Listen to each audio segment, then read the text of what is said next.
Oke, bismillahirrahmanirrahim. Assalamualaikum warahmatullahi wabarakatuh. Selamat pagi dan tentunya semoga kita dalam keadaan sehat walafiat, terhindar dari virus-virus yang sekarang sedang melanda negara kita ini.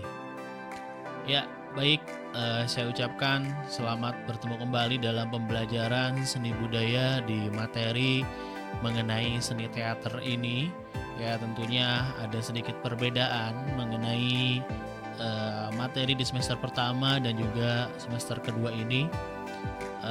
Ini adalah sebuah materi yang memang kalau misalkan teman-teman suka, ya baik dari kelas 10 MIPA, 10 IPS dan juga 10 agama, ketika menyukai materi ini otomatis akan selalu menjadi apa ya? Akan selalu menjadikan teman-teman ini menyukainya. Tapi ketika teman-teman tidak suka dan juga kurang paham mengenai materi ini, terutama dalam menjalankan praktiknya, ya ini biasanya juga akan berpengaruh terhadap mood kita mempelajari materi teater ini. Karena di teater ini sangat amat komplit, dari mulai dasar seni ya sampai seni apa itu olah vokal, terus juga seni kita bergerak, bahkan seni-seni sastra di sini sangat dikedepankan sekali. Kenapa saya bilang seperti itu? Karena di dalam seni teater ini merupakan hampir seluruh gabungan dari 5 dasar seni yang ada atau 5 macam seni yang ada itu ada di dalam teater.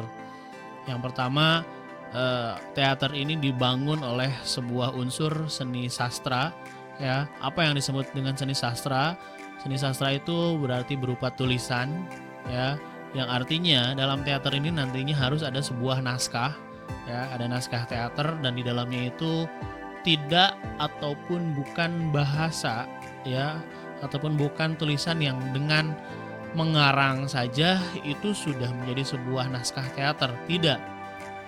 Ya, untuk teater ini biasanya itu sudah benar-benar dikonsep terlebih dahulu, ya, adanya ide cerita terlebih dahulu yang baru nantinya dituangkan terhadap sebuah tulisan yang namanya naskah. Itu untuk seni sastranya. Kedua, seni olah tubuh atau kita bisa katakan dengan seni tari. Dalam teater tidak hanya diam doang, tapi ada bergerak ke kiri, bergerak ke kanan, atau ada istilah juga blocking. Itu menjadi sesuatu yang memang kita harus pelajari dan tahu ketika kita menjadi seorang pemain teater ataupun tokoh di dalam teater tersebut. Selanjutnya, musik. Musik ini adalah unsur yang sangat membangun sekali dalam bidang teater. Biasanya ketika bermain sebuah teater itu diiringi dengan musik, ya, seorang tokoh bahkan bisa lebih menjiwai karakter, menjiwai naskah yang memang digarap ataupun yang memang ditampilkan pada saat itu dengan iringan-iringan musik. Dan yang terakhir itu adalah seni rupa. Kenapa seni rupa juga masuk ke dalam sebuah seni teater? Karena di teater biasanya kita mendapatkan ataupun mempelajari yang namanya pembuatan properti, ya. Dan biasanya di dalam seni-seni teater itu propertinya tidak properti biasa, ya. Ada bahkan propertinya itu dibuat terlebih dahulu dan juga propertinya itu benar-benar nyata gitu ya. Jadi kalau misalkan memang kita membutuhkan sebuah TV zaman dulu ya diadakan atau dicari TV-nya lalu disimpan di atas panggung. Seperti itu.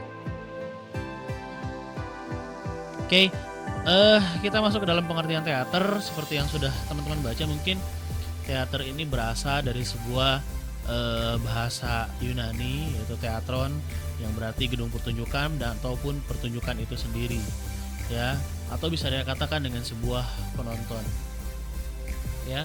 Lalu istilah berhubungan dengan seni teater itu adalah drama dan sandiwara. Itu sama juga dari bahasa Yunani, ada dramas, ada juga draum, yang berarti suatu perbuatan atau sekumpulan pertunjukan berkehidupan seorang. Sedangkan ada juga yang sama pengertiannya dengan teater, yaitu sandiwara, ya, yang dibangun dari kata sandi dan kata wara yang artinya sebuah pelajaran. Hanya saja teman-teman mungkin kalau misalkan mau mengungkap sejarah dari teater itu sendiri, teater itu awalnya bukan seperti yang kita kira. Tapi mungkin teman-teman pernah tahu adanya film-film kayak Gladiator, ya, yang seperti itu dulunya itu di zaman Yunani itu teater itu dikatakan hal-hal seperti itu. Jadi awalnya bukan tontonan yang menarik, tetapi malah tontonan yang sedikit menyeramkan. Karena kalau Gladiator itu istilahnya orang ribut, ya, orang sedang memperebutkan sebuah tahta, maka jagoan-jagoan dari satu wilayah dengan wilayah lainnya itu biasanya diadukan, ya, jadi katakan sebuah pertarungan gladiator. Itu seperti itu. Ya, ini ada arti drama, bisa dibaca tersebut dengan sendirinya. Arti teater juga sama, ini bisa dibaca langsung. Lalu di dalam teater ini kita harus bisa membedakan mana teater dan mana drama serta sandiwara. Sebenarnya semuanya juga masih sama, itu hanya saja teater itu lebih menyeluruh, ya. Hanya saja teater itu lebih mendapatkan nilai-nilai sastranya, seperti itu. Nah, di bawah teater itu biasanya ada puisi, ya, ada musikalisasi puisi, ada sajak dan yang lainnya. Dan biasanya teater ini lebih condong ke bahasa-bahasa ataupun kata perkatanya itu ada yang memang sulit kita pahami, gitu. Saya sedikit mencontohkan mungkin di dalam teater itu, ya, biasanya kalau misalkan kita ngomong tidak seperti drama dan juga sandiwara seperti biasa. Jadi kalau misalkan drama dan sandiwara, misalkan ada sebuah dialog, "Hai, kamu dari mana sih? Kenapa kamu tidak ada pada saat saya kesana?" Tapi kalau misalkan di teater itu bisa berubah karena ada penekanan-penekanan tertentu ketika kita ngomong itu harus berbeda. Contoh misalkan, "Hai, kamu kemana? Saya menunggumu ketika saya ada di sini. Saya sudah 30 menit menunggumu." Ya, itu perbedaan-perbedaan sedikit di dalam mempraktikkan teater.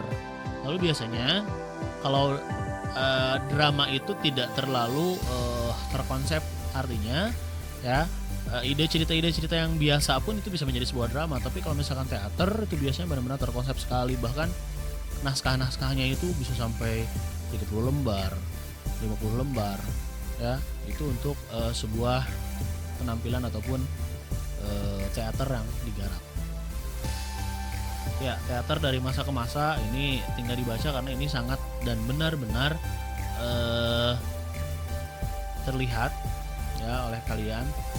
Mungkin juga bisa dicek nanti adanya seperti apa, ya. Ini termasuk juga pantomim, itu di dalamnya terdapat unsur teater juga. Oke, yang sedikit saya akan menjelaskan di sini bahwa nanti untuk UTS ataupun penilaian harian dan nanti untuk PAS itu teman-teman akan dicoba untuk membacakan sebuah puisi, untuk juga membacakan naskah. Nanti buat sedikit naskah dan juga teman-teman bisa mempraktikannya langsung dalam sebuah video seperti itu, ya. Nah, sekarang ada di sini kegiatan mandirinya.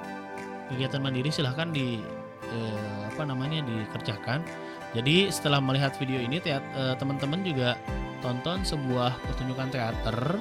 Silahkan dicari saja di YouTube, ya, boleh cari di YouTube, tonton sebuah pertunjukannya, kemudian temukan dan catat isi ceritanya termasuk dalam teater apa. Artinya gini, teman-teman silahkan tonton teater atau pertunjukan teater, lalu dicatat isi di dalam teaternya itu apa, ya. Lalu teaternya itu termasuk teater apa. Di sini kan sudah dijelaskan, ada teater boneka, teater obor, teater yang lainnya. Nah, nanti yang teman-teman play atau tonton itu termasuk ke dalam teater apa?